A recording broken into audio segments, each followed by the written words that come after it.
شوخی با نامحرم گاهی وقتا حرامه.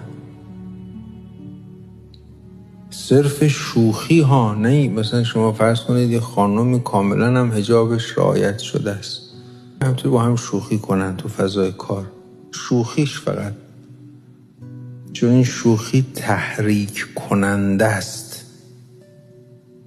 وجود مبارک رسول خدا فرمودن اگر یه آقایی با یه خانم نامحرمی شوخی کنه، میباید این حرفایی که زده قیامت بابت هر کلمش 1000 سال برزخی نگهش میدارن.